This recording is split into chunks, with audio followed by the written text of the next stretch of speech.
अस्सलाम वालेकुम।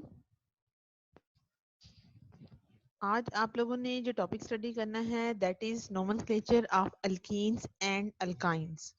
Chapter number 8 aliphatic hydrocarbons का आज हमारा लेक्चर नंबर 24 है। तो आज के लेक्चर में हम जो है वो इस पूरी टॉपिक को डिटेल के साथ देखेंगे। प्रीवियस लेक्चर के हवाले से आप लोगों को असाइनमेंट्स जो हैं वो दी गई थी, उनके सॉल्यूशंस जो फाइनल थे, कंफर्म थे, वो आपको मैंने आपके साथ जो है वो मैं शेयर कर दूंगी ग्रुप के अंदर। अभी आप लोगों ने टॉपिक जो है वो देखना है। सबसे पहले हम स्टार्ट करते हैं नोमेनक्लेचर ऑफ अल्कीन्स को। अल्कीन्स की नोमेनक्लेचर को प्रॉपर स्टार्ट करने से पहले स्टूडेंट्स आप जो हैं आज आप होमोलोगस सीरीज ऑफ अल्कीन्स को थोड़ा सा पहले देख लें। अल्कीन्स का जो फर्स्ट मेंबर होता है दैट इज, यहाँ वर्ड जो है वो ANE नहीं बच्चों बल्कि ENE आना था, तो यहाँ लिखते हुए थोड़ी सी मिस्टेक हुई है। अच्छा, यहाँ जो है वो इथीन, प्रोपीन, ब्यूटीन, पेंटीन। अब आप में से कुछ स्टूडेंट्स कहेंगे कि मैम इसका फर्स्ट मेंबर मीथीन क्यों नहीं है। उसकी रीजन ये है कि आप बखूबी जानते हैं कि डबल बॉन्ड जो है वो अगर दो कार्बन के दरमियान में हो, कि आपको ये पता है कि डबल बॉन्ड एग्जिस्ट ही जब दो कार्बन के दरमियान में करेगा तभी हमारे पास अल्कीन्स की होमोलोगस सीरीज स्टार्ट होगी। तो याद रखिएगा, for alkenes and alkynes the first member of their homologous series will be start from ETH। तो फॉर अल्कीन्स के लिए इसका नेम होगा इथीन। इसी तरह अगर कोई से, अब कुछ स्टूडेंट्स ये भी कहते हैं कि मैडम इन दो मेंबर्स के दरमियान में तो सिंगल बॉन्ड है। अगरचे इन दो के दरमियान में सिंगल बॉन्ड है, बट जो सेकंड एंड थर्ड नंबर वाली कार्बन एटम है इनके दरमियान में डबल बॉन्ड है। तो अगर एक जगह पर भी डबल बॉन्ड आ जाए और बाकी बॉन्ड सारे सिंगल हो जाएं तो उसको हम कहते हैं अल्कीन्स की होमोलोगस सीरीज। तो यहाँ पे आप कार्बन नंबर की तादाद के हवाले से आपको मैंने शुरू में नेम कुछ याद करवाए थे, कुछ काउंटिंग याद करवाई थी कि अगर दो कार्बन होंगी तो ETH है, तीन कार्बन हो तो PROP होता है, और इन तमाम नेम्स की एंडिंग जो है वो ENE के साथ की जाती है। तो आगे जो है वो आगे आप फर्दर यहाँ दे सकते हैं। अब यहाँ कार्बन की मैंने हाइड्रोजन बॉन्डिंग की सेटिस्फेक्शन नहीं की, जस्ट समझाने के लिए आपको कंसेप्ट दिया है कि इथीन, प्रोपीन, इसी तरह अगर चार हो तो वन ब्यूटीन, इसी तरह ये पांच है तो one pentene, one hexene, seven हो तो वन हेप्टीन, एट हो तो वन ऑक्टीन, नाइन हो तो वन नोनीन होता है। तो अब जो है वो हम प्रॉपर नोमेनक्लेचर के रूल्स जो हैं वो अल्कीन्स के लिए स्टार्ट करते हैं। सबसे पहले देखिएगा, यहाँ है कि select the longest continuous chain that contain the carbon to carbon double bond as the parent chain. यानी यहाँ आपको क्या बताया जा रहा है कि आपने जब नोमेनक्लेचर ऑफ अल्कीन्स की तरफ आना है तो आपने सेम वही रूल है इसका जो आपने अल्केन के केस में पढ़ा था कि यहाँ पर भी आपने लॉन्गेस्ट चेन को सिलेक्ट करना है। ठीक है, तो अगर आप लॉन्गेस्ट चेन यहाँ देखें तो ये रेड कलर से नंबरिंग की गई है। अब इस नंबरिंग के अंदर जो है वो आप इसको राइट से भी कर सकते हैं, इसको लेफ्ट से भी कर सकते हैं। अगर आप नीचे से ऊपर की जानिब जाएं तब भी टोटल 6 ही कार्बन रहती हैं। तो हर जगह हर पॉसिबल वे से अगर आप नंबरिंग करके देखेंगे तो आपने लॉन्गेस्ट कॉन्टिन्यूस चेन जो है वो सिलेक्ट करनी है। अब यहाँ पे इनकी लॉन्गेस्ट कॉन्टिन्यूस चेन में स्टूडेंट्स कार्बन एटम टोटल कितने आ रहे हैं? 6। तो 6 के लिए आपको पता है कि इसका नेम क्या होता है? HEXENE। इसको हम बोलते हैं हेक्सीन। और थर्ड पोजीशन पर जो सब्स्टिट्यूएंट लगा हुआ है, अब आप ये देखें कि प्रोपाइल के अंदर हमारे पास दो तरह के केस होते हैं। One is for N. N का मतलब होता है अगर पहली कार्बन से स्टार्ट हो ना, यानी अगर ये सब्स्टिट्यूएंट है, अगर इस कार्बन से स्टार्ट हो टर्मिनल से, तो इसको बोलते हैं कि ये स्ट्रेट चेन प्रोपाइल ग्रुप है। तो स्ट्रेट चेन के लिए आपको कल भी बताया था कि small N that is normal जो वर्ड होता है वो हम यूज करते हैं। और चूंकि ये सब्स्टिट्यूएंट थर्ड पोजीशन पे लगा हुआ है तो इसको हम बोलते हैं 3N प्रोपाइल। और डबल बॉन्ड कहाँ से स्टार्ट हो रहा है? टू से स्टार्ट हो रहा है, तो टू आप लिखेंगे और इसको हेक्सेन नहीं लिखना। अक्सर स्टूडेंट्स लिखते हुए यहाँ मिस्टेक करते हैं, तो इसको याद रखिएगा कि यहाँ पे जो वर्ड है वो ENE, क्योंकि ये अल्कीन्स की क्लास है। अगर आप गलती से भी यहाँ ANE लिख देंगे तो आपका ये नेम क्रॉस कर दिया जाएगा। तो इसको जो है वो अपने माइंड में रखिएगा। तो सेकंड चीज क्या है कि जब भी आपने इनकी एंडिंग करनी है तो सेम इनकी आइडेंटिकल लेंथ जिस तरह आप अल्केन की सिलेक्ट करते हैं वैसे ही करनी है। बस आपने फर्क क्या करना है कि यहाँ ANE के बजाय क्या वर्ड ऐड करेंगे? That is ENE। तो उम्मीद करती हूँ ये चीज क्लियर होगी। अच्छा, आपको प्रोफाइल का थोड़ा सा बता रही थी कि प्रोफाइल में स्टूडेंट्स हमारे पास दो तरह के केस होते हैं, one for N profile and other for iso profile. तो एन प्रोफाइल के अंदर क्या होता है? एन के अंदर स्टूडेंट्स ये टर्मिनल से स्टार्ट होता है। अगर ये ब्रांच इस वाली कार्बन पे यानी ये ग्रुप इस तरह होता है कि ये जो ब्रांचिंग कार्बन थर्ड से अटैच हो रही है, ये अगर जाके इस पर अटैच हो जाती है तो ये जो है वो दोनों साइड पे इसके ग्रुप बनते हैं और उसके लिए हम वर्ड इस्तेमाल करते हैं दैट इज आइसोप्रोपाइल। ठीक है, तो ये चीज आपको क्लियर होगी। नेक्स्ट हम देखते हैं कि number the chain as to include both carbon atom of the double bond. अब आपने वो कहते हैं कि जब नंबरिंग स्टार्ट करनी है तो नंबरिंग में ये ना हो कि आपके डबल बॉन्ड ही ना आए। अब जैसे यहाँ पे आपको बताया था कि नंबरिंग जब आप करते हैं तो यहाँ पे भी नंबरिंग में आप नोट करें कि डबल बॉन्ड जो है वो इस नंबरिंग के अंदर इंक्लूड है। इन द सेम वे यहाँ भी आपको ये बता रहे हैं कि जब आपने चेन को नंबरिंग करनी है तो इस बात का ख्याल रखना है कि डबल बॉन्ड जो है वो उसके अंदर आना चाहिए। अगली चीज क्या है कि numbering begins from the end nearer to the double bond. अब यहाँ देखें आपके पास दो तरह की पॉसिबिलिटी है। वन पॉसिबिलिटी फॉर सब्स्टिट्यूएंट, जो अल्केन्स के रूल्स थे वहां पे चूंकि कोई डबल बॉन्ड नहीं होता, अल्केन्स में ऑल बॉन्ड और सिंगल होते हैं, तो वहां पे हम नंबरिंग को उस साइड से प्रेफर करते हैं जहां पे सब्स्टिट्यूएंट को मिनिमम नंबर मिलता है। But in case of alkyne, alkyne के अंदर आपके पास दो पॉसिबिलिटीज आ रही हैं कि वन पॉसिबिलिटी है for double bond and other possibility है फॉर सब्स्टिट्यूएंट। तो अगर आपको इन दोनों में चूज करना पड़ जाए तो मिनिमम नंबर आपने किसको देना है, जहां पे डबल बॉन्ड को मिनिमम नंबर मिले। अगर आप नंबरिंग स्टूडेंट्स यहां से करते तो क्या होता, 1 2, इस सब्स्टिट्यूएंट को तो 2 नंबर मिलता, लेकिन डबल बॉन्ड को क्या मिलता, 3 4, ये 4 नंबर मिलता है डबल बॉन्ड को। ठीक है, तो इस लिहाज से हमारा डबल बॉन्ड दूर हो जाता है। तो याद रखिएगा कि नंबरिंग हमेशा आपने वहां से स्टार्ट करनी है जो एंड डबल बॉन्ड के नियरर होगा। इट मीन ये साइड जो है वो डबल बॉन्ड के नियरर है, that's why we will prefer this numbering. As a result the name of this compound is 5 position पर क्या लगा हुआ है, मीथाइल। तो चूंकि इसका सब्स्टिट्यूएंट है तो यहाँ पे इस कंपाउंड का नेम क्या होगा, 5 मिथाइल 2। चूंकि 6 कार्बन है तो 6 के लिए भी आपको बताया कि हेक्सीन जो है वो आपने इस्तेमाल करना है वर्ड। तो यहाँ से हमें ये बात क्लियर हो गई कि अगर आपके पास एक सब्स्टिट्यूएंट हो और डबल बॉन्ड हो और नंबरिंग आप करने लगे हैं तो आपने प्रेफर किसको करना है, डबल बॉन्ड को। कि डबल बॉन्ड को मिनिमम नंबर जब मिलता है तो वो हमारी लॉन्गेस्ट चेन की करेक्ट सिलेक्शन होती है। ठीक है, तो उम्मीद करती हूँ ये चीज क्लियर होगी आपको। थर्ड रूल है हमारे पास कि designate the location of the double bond, कि आपने डबल बॉन्ड की लोकेशन भी बतानी है। ठीक है, कि डबल बॉन्ड की लोकेशन बतानी है by using the number of the first atom of the double bond as a prefix.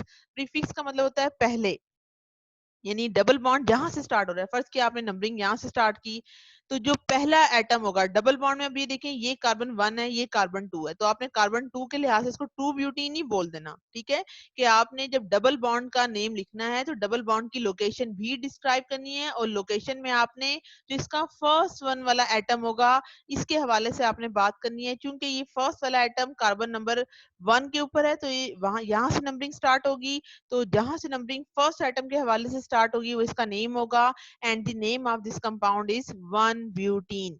In the same way अगर आप यहाँ आए तो यहाँ पे भी नंबरिंग यहाँ से स्टार्ट है, अगेन कार्बन नंबर 1 है, 5 कार्बन है, तो 5 कार्बन के लिए आपको बताया था कि पेरेंट नेम PENT लिखेंगे।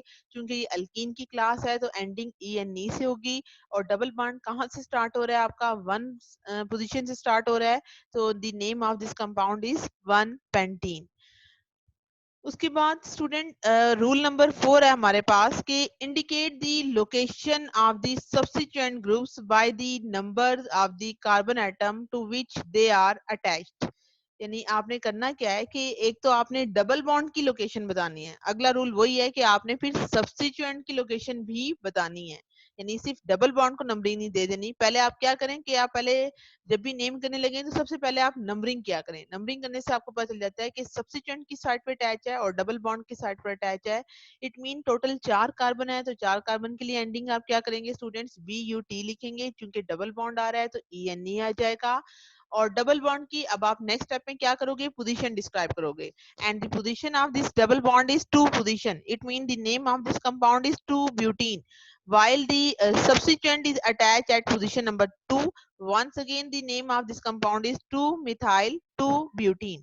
तो इसी तरह थोड़ी सी आगे मजीद हम चलते हैं कि अगर आप यहाँ से नंबरिंग करें तो अगेन वही रूल आ रहा है कि अगर आप नंबरिंग यहाँ से स्टार्ट करते हैं जो कि सब्स्टिट्यूएंट के नियरर थी तो आपने ऐसा नहीं करना। आपने अगर नंबरिंग यहाँ से करोगे तो यहाँ डबल बॉन्ड जो है उसको पोजीशन नंबर यहाँ पे इस साइड से जो एक्यूरेट नंबरिंग है जिसको मैंने रेड कलर से किया हुआ है, यहाँ पे 1 और 2 और यहाँ डबल बॉन्ड को पोजीशन क्या मिल रही है 2।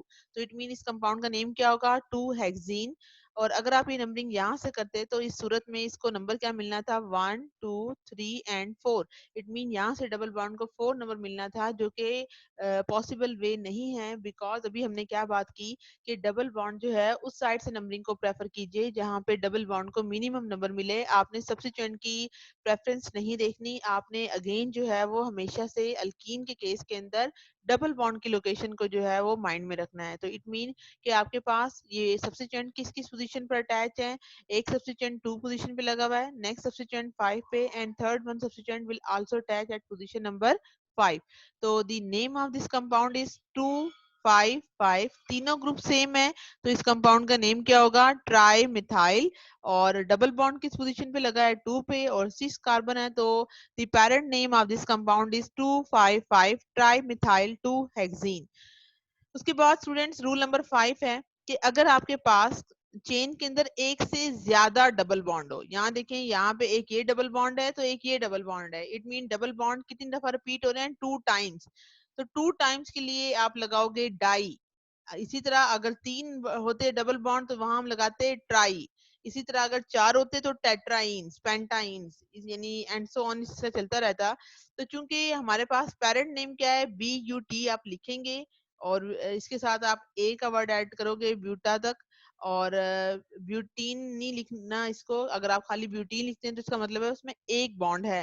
लेकिन अगर आप डबल बॉन्ड के हवाले से बात करें, अगर किसी कंपाउंड में 2 दफा डबल बॉन्ड आएंगे तो उसकी एंडिंग किससे होगी डाईइन से, और साथ स्टार्ट में क्या वर्ड आ जाएगा ब्यूटा। और डबल बॉन्ड किस किस पोजीशन पर अटैच है, जो फर्स्ट वाला आइटम है यहाँ देखें, फर्स्ट वाला आइटम डबल बॉन्ड की नंबरिंग एक तो फर्स्ट पे है और ये डबल बॉन्ड कहाँ से स्टार्ट हो रहा है, इसका पहला आइटम 3 है तो इट मीन 1 3 ब्यूटा डाईइन। इसी तरह स्टूडेंट्स यहाँ तक हमारे पास नोमेनक्लेचर की नेमिंग जो है वो एंड होती है फॉर अल्कीन्स के लिए। इसी तरह आप लोगों को असाइनमेंट जो है वो at the end of your lecture assign कर दी जाएगी, जो कि आपकी टेक्स्ट बुक की एक्सरसाइज से ली गई है, तो आपने इसको सॉल्व करना होगा। इसी तरह आपके पास होमोलोगस सीरीज है स्टूडेंट्स फॉर अल्काइंस के लिए। और अल्काइंस में भी होमोलोगस सीरीज आपको बताया कि इसकी एंडिंग आपने किस वर्ड से करनी है YNE से। अल्कीन के केस में ENE से, अल्काइन की चूंकि एंडिंग YNE से होती है तो अल्काइंस की तमाम मेंबर्स की एंडिंग भी YNE से होगी। और इनमें से कोई से 2 एटम के दरमियान में क्या एग्जिस्ट करेगा ट्रिपल बॉन्ड। इट मीन ये ethyne propyne butyne pentyne hexyne and so on हो सकते हैं। तो इसका भी स्टूडेंट्स वही रूल है जो भी आपने अल्कीन का पढ़ा कि इसमें भी आपने लॉन्गेस्ट कॉन्टिन्यूस चेन सेलेक्ट करनी है और सिलेक्शन के अंदर याद रखिएगा ट्रिपल बॉन्ड मौजूद होना चाहिए। और इसके अंदर आपने क्या करना है, अल्केन के जो ANE का वर्ड है वो आप किससे रिप्लेस कर देते हो YNE से। तो इस कंपाउंड का नेम क्या होगा इथाइन और इस कंपाउंड का नेम क्या होगा प्रोपाइन। तो आपकी आसानी के लिए बच्चों मैंने यहाँ पे कुछ स्ट्रक्चर्स ड्रॉ किए हैं और इनमें प्रीफिक्स और फिक्स जो हैं वो ऐड किए हैं कि अगर 2 कार्बन हो तो 2 कार्बन के दरमियान में ट्रिपल बॉन्ड हो। स्विस का मतलब होता है जो कंपाउंड के नेम की आप एंडिंग लास्ट पे जो आप लिखते हो। और इसी तरह ये देखें वर्ड सारे वही हैं 2 3 4 5 एंड 8 कार्बन तक जो है ये सिलसिला लिखा गया है। तो इट मीन अगर आप ऐसे कंपाउंड का नेम बोलेंगे तो ये ethyne propyne butyne pentyne hexyne heptyne and octyne तक जो है वो इनके ये स्ट्रक्चर्स जो हैं वो कुछ दिए हैं और कुछ जो है वो फार्मूलाज यहाँ पे लिखे गए हैं। तो ये सिर्फ बताया गया है ताकि आपको माइंड में एक सीरीज डेवलप हो जाए कि होमोलोगो सीरीज अल्काइंस की कैसे होती हैं। ठीक है, इसके बाद स्टूडेंट हमारे पास नेक्स्ट रूल है कि जो ट्रिपल बॉन्ड है इसकी पोजीशन को आपने शो करना है by numbering the alkyne so that minimum number is assigned to the triple bond. Same बिल्कुल इसी तरह जैसे आपने डबल बॉन्ड में पढ़ा था कि डबल बॉन्ड को मिनिमम नंबर मिलना चाहिए, इसी तरह ट्रिपल बॉन्ड की भी नंबरिंग जब आप करें दोनों साइडों से करके देख लीजिए, जिस साइड से नंबरिंग मिनिमम होगी वो इस कंपाउंड का एक्यूरेट नेम होगा। For this compound the name of this compound is 1 butyne. अब अगर आप यहाँ पर आए तो यहाँ भी देखें कि आप नंबरिंग इधर से भी कर सकते हैं जो कि पर्पल कलर से लिखी गई है और उसके साथ मैंने क्रॉस का निशान थोड़ा डाला है। इट मीन ये वाली नंबरिंग एक्यूरेट नहीं है, जिसको मैंने ऑरेंज कलर से ग्रीन बाद में टिक कर दिया है, ये नंबरिंग इसकी एक्यूरेट है। रीजन क्या है कि यहाँ पर ट्रिपल बॉन्ड को मिनिमम नंबर मिल रहा है। मिनिमम नंबर से क्या मुराद है, इसको नंबर 1 मिल रहा है। लेकिन अगर आप यहाँ से स्टार्ट करते, यहाँ सब्स्टिट्यूएंट को तो मिनिमम नंबर मिलता, बट यहाँ ट्रिपल बॉन्ड को नंबर क्या मिलता 5, जो कि एक्यूरेट नहीं है। तो इससे हमें क्या पता चला कि जब भी आपने नंबरिंग करनी है तो नंबरिंग करने में एक बात का ध्यान रखिएगा कि इसके अंदर जब भी आप नंबरिंग करने लगे तो हमेशा सब्स्टिट्यूएंट को प्रेफर नहीं करते, ठीक है। सब्स्टिट्यूएंट को प्रेफर नहीं किया जाता, हमेशा डबल बॉन्ड या ट्रिपल बॉन्ड को प्रेफर किया जाता है नंबरिंग में। तो ये रूल अगेन सेम है फॉर अल्कीन्स की तरह का। तो इस कंपाउंड का स्टूडेंट एक्यूरेट नेम क्या होगा कि सब्स्टिट्यूएंट किस पोजीशन पे लगा है 5 पे, it mean the name of this compound is 5 methyl 1 hexyne. क्योंकि 6 कार्बन है तो एंडिंग किससे होगी HEX से, एंड YNE के साथ इसके हम लिख देंगे। इसी तरह अगर आपके पास ट्रिपल बॉन्ड एक से ज्यादा दफा मौजूद हो, बिल्कुल इसी तरह जैसे अभी आपने अल्कीन के केस में पढ़ा था, तो इसकी एंडिंग में आप क्या करोगे, इसके लिए आप वर्ड इस्तेमाल करते हैं एल्का डाई याइन या ट्राई याइन। जैसे फॉर एग्जांपल ये कंपाउंड 6 है तो आपने हेक्सा लिखा और उसके साथ ट्रिपल बॉन्ड जो है वो 2 दफा आ रहे हैं तो आप लिख दोगे डाई YNE, डाई याइन इसको लिखते हैं। और ट्रिपल बॉन्ड का आगाज एक कार्बन नंबर 1 पे है और दूसरी लोकेशन कार्बन नंबर 5 पे है। तो the name of this compound is 1,5-हेक्साडाइयाइन। इसी तरह स्टूडेंट रूल नंबर 4 है कि अगर डबल और ट्रिपल बॉन्ड किसी कंपाउंड में इकट्ठे मौजूद हो जाएं, then what will we you do.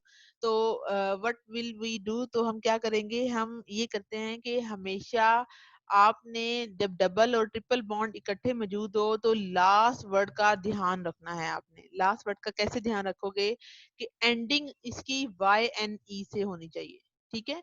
Numbering आप जहां मर्जी से करें वो भी आपको बताती हूँ, अभी आगे फर्दर रूल है इसके। तो जब आपके पास डबल और ट्रिपल बॉन्ड इकट्ठे मौजूद हों तो याद रखिएगा कि जो चीज ताकतवर होती है उसके ऊपर जो है वो प्रेफरेंस जाती है। इट मीन वहां इस कंपाउंड का जो पेरेंट नेम होगा या जो रूट नेम होगा, यानी इसकी जो एंडिंग होगी वो आपने किससे करनी है, YNE से करनी है। इट मीन इसमें टोटल कितने कार्बन है 5, तो 5 के लिए आप वर्ड क्या लगा लोगे, डबल बॉन्ड के लिए PENTEN, ठीक है। और पेंटीन लिखोगे आप। और ये पेंटीन में डबल बॉन्ड कहाँ पे स्टार्ट है, ये जो स्टार्ट पे आप इस तरह से अंडरस्टैंड कर सकते हैं, एन याइन, एन से मुराद है डबल बॉन्ड को पहले लिखें, ट्रिपल बॉन्ड को बाद में लिखें। यानी जब आप नेमिंग लिखने लगो तो डबल बॉन्ड को पहले लिख लो और उसके लिए आप थोड़ी देर के लिए ट्रिपल बॉन्ड को भूल जाओ। इट मीन अगर आप डबल बॉन्ड के लिए लिखते तो इस कंपाउंड का नेम क्या होना था, 3 पेंटीन। लेकिन चूंकि ट्रिपल बॉन्ड मौजूद है और आपने YN याइन करना है इसको, इट मीन ट्रिपल बॉन्ड की लोकेशन क्या है 1, तो ये 1 याइन हो जाएगा। इसी तरह lowest possible number is assigned to a double or a triple bond irrespective of either ene or yne get the lower number.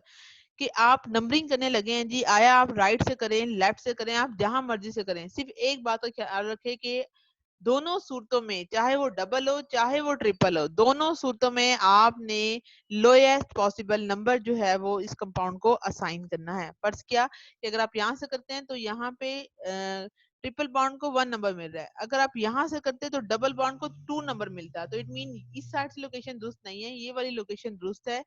तो अभी हमने क्या रूल पढ़ा कि पहले डबल बॉन्ड का नेम लिखें बाद में ट्रिपल बॉन्ड का नेम लिखें। तो डबल बॉन्ड का नेम क्या है, 3 पेंटीन, देन 1 पोजीशन पर याइन लिख देंगे। इन द सेम वे इस कंपाउंड को भी अगर आप देखें तो इस कंपाउंड के लिए आप डबल बॉन्ड का नेम पहले लिखेंगे, इट मीन 1 पेंटीन एंड 3 याइन हो जाएगा। तो उम्मीद करती हूँ ये वाली बात क्लियर होगी। अब अगली चीज और इम्पोर्टेंट है कि फर्ज किया कि हमारे पास ऐसा केस है जिसमें डबल बॉन्ड भी है और ट्रिपल बॉन्ड भी है और दोनों के दोनों आइडेंटिकल पोजीशन पे हैं। तो उस सूरत में आप क्या करोगे, उस सूरत में डबल बॉन्ड को आपने कोशिश करनी है कि लोअर नंबर दे दो, ठीक है। कि फिर छोटों की तरह की बात आ जाती है कि अगर दोनों एक ही जगह पे हो, पहले तो अगर दोनों रैंडम जगह पे हैं, ठीक है, डबल और ट्रिपल बॉन्ड, अभी 2 केसेस आपने पढ़े कि अगर डबल और ट्रिपल बॉन्ड रैंडम जगह पे हैं तो उस सूरत में आप क्या करें कि जिस जगह से भी लोएस्ट पॉसिबल नंबर मिलता हो, आया वो डबल बॉन्ड है या ट्रिपल बॉन्ड है, वो वाली पोजीशन सेलेक्ट कीजिए। लेकिन अगर ऐसा नहीं है, डबल और ट्रिपल बॉन्ड दोनों साइडों से इक्वल पोजीशन पर है, तो फिर आपने क्या करना है कि डबल बॉन्ड को आपने लोएस्ट नंबर देना है। इट मीन अगर आप इस कंपाउंड का नेम लिखोगे तो the name of this compound is 3 methyl 1 pentene 4 yne. तो यहाँ तक उम्मीद करती हूँ कि ये चीजें क्लियर होंगी। और आज के लेक्चर की असाइनमेंट ये है कि आपकी टेक्स्ट बुक का क्वेश्चन नंबर 11 है, एक्सरसाइज खोलिएगा, उसका ए पार्ट है और इसमें टोटल जो है ये 12 जो है वो आपके पास फार्मूलाज हैं, आपने इनके स्ट्रक्चर्स जो हैं वो ड्रॉ करने हैं। और इन तमाम स्ट्रक्चर्स को आप लोग कल तक पोस्ट कर दीजिएगा। आप लोगों को इसके फाइनल सॉल्यूशन मैं बाद में आपके साथ शेयर कर दूंगी, फिर आप अपने अपने स्ट्रक्चर्स जो है वो फाइनली चेक कर लीजिएगा। इसी तरह आपके पास इसका बी पार्ट है जिसमें आप लोगों ने इन कंपाउंड्स के जो स्ट्रक्चर्स दिए गए हैं, अब इनके नेम आपने लिखने हैं। तो इन तमाम रूल्स जो आपको बताए हैं इसके अकॉर्डिंग आप लोगों ने काम करना है। तो उम्मीद करती हूँ आज के लेक्चर के हवाले से आपको कोई कंफ्यूजन नहीं होगी। अगर स्टिल आपके माइंड में कोई क्वेश्चन है तो मोस्ट वेलकम, आप लोग कमेंट सेक्शन के अंदर आके अपना क्वेश्चन कर सकते हैं, लेकिन आप लोग क्वेश्चन बिल्कुल भी नहीं करते। चलें ठीक है, अपना ख्याल रखिएगा। आज का लेक्चर हमारा यहाँ तक एंड होता है। ओके जी, अल्लाह हाफिज।